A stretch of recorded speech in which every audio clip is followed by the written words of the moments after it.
हर शादी, जश्न और एक नई शुरुआत का मौका होती है ना? लेकिन सोचिए क्या हो जब विदाई की वो शहनाई एक भयानक चीख में बदल जाए। आज हम एक ऐसी ही शादी की कहानी में उतरेंगे जहां खुशियों की जगह एक अनजाने खौफनाक डर ने ले ली थी। ये सिर्फ एक राजस्थानी कहावत नहीं थी। नहीं, ये तो दूल्हे के परिवार को दी गई एक बहुत ही गंभीर चेतावनी थी। एक ऐसी चेतावनी जो आने वाले किसी अलौकिक खतरे की तरफ साफ साफ इशारा कर रही थी। उस वक्त किसी को अंदाजा भी नहीं था कि ये एक मामूली सी सलाह एक ऐसे डरावने सिलसिले की चाबी बन जाएगी जो सबकी जिंदगी हमेशा के लिए बदल कर रख देगा। तो शादी के बाद नया जोड़ा साहिल और मेघा साहिल के पुश्तैनी गांव की तरफ निकले। ये गांव पुरानी हवेलियों और उनसे जुड़ी न जाने कितनी ही कहानियों से भरा हुआ था। और तभी रास्ते में अचानक मेघा की नज़र एक वीरान हवेली पर पड़ी और वो जिद करने लगी कि उसे वहां रुकना है। साहिल ने उसे बहुत समझाया कि वो जगह ठीक नहीं है, लेकिन मेघा उस हवेली के अंदर जाने पर अड़ गई। और जैसे ही मेघा ने हवेली के आंगन में कदम रखा, दो अजीब घटनाएं हुईं।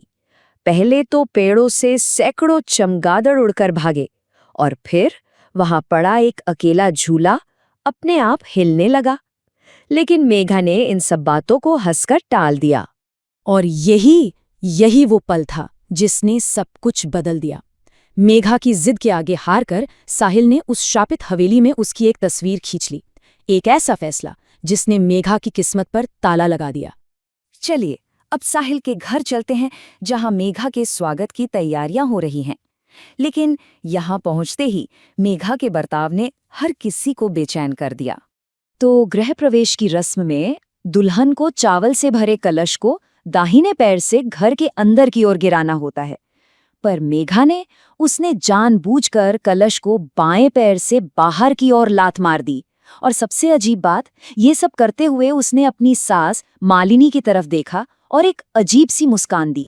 मालिनी का शक तब और गहरा हो गया जब उन्होंने मेघा के कमरे से किसी के हंसने और फुसफुसाने की आवाजें सुनी। लेकिन जब उन्होंने दरवाजा खोलकर देखा तो कमरे में मेघा बिल्कुल अकेली थी। और हद तो तब हो गई जब पूजा का प्रसाद सामने आते ही मेघा एक दोहरी आवाज में चीख पड़ी। मतलब जैसे एक ही गले से दो अलग अलग लोग चीख रहे हों, और वो वहां से भाग गई।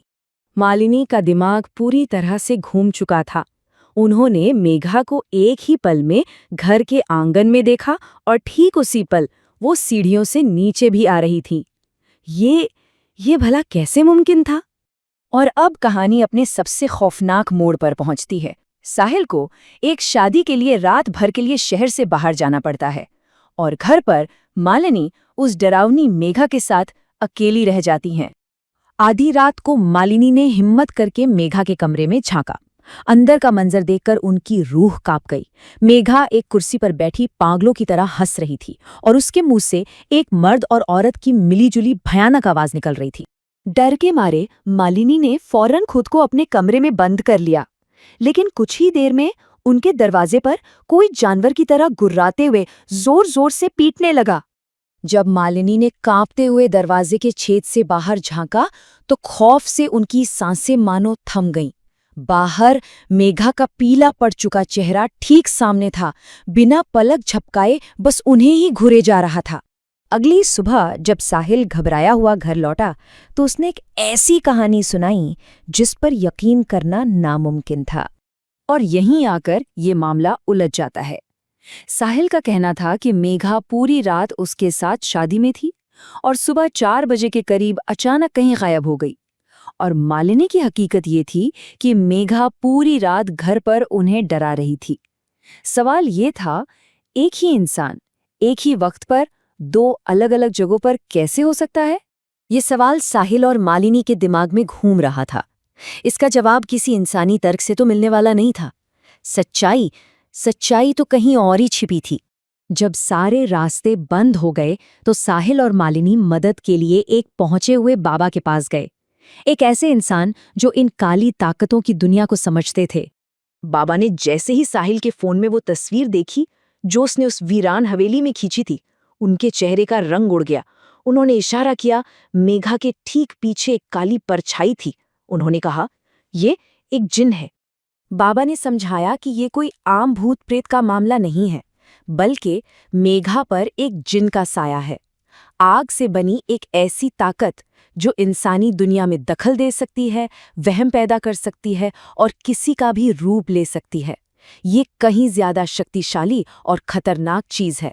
बाबा उन्हें लेकर सीधे उसी वीरान हवेली में पहुंचे और वहां उसी झूले पर उन्हें असली मेघा मिली। वो शारीरिक रूप से तो वहां थी, लेकिन उसका दिमाग किसी और ही दुनिया में कैद था। इसके बाद बाबा ने एक बहुत ही तीव्र अनुष्ठान शुरू किया। मंत्रों के गूंज के बीच जिन ने पूरी ताकत से विरोध किया। मेघा का शरीर पूरी तरह कांप रहा था। एक भयानक संघर्ष के बाद हाय, आखिरकार बाबा ने उस काली ताकत को मेघा के शरीर से बाहर निकाल फेंका और उसे आजाद करा लिया। मेघा तो बच गई, लेकिन कहानी यहाँ खत्म नहीं हुई। उनके जाने के बाद उस खाली वीरान हवेली में वो अकेला झूला एक बार फिर अपने आप धीरे धीरे हिलने लगा था। और ये हमें इस एक सवाल के साथ छोड़ जाता है कि क्या कुछ बुराइयां ऐसी होती हैं जिन्हें कभी पूरी तरह से मिटाया नहीं जा सकता, जो बस सही मौके का इंतजार करती हैं।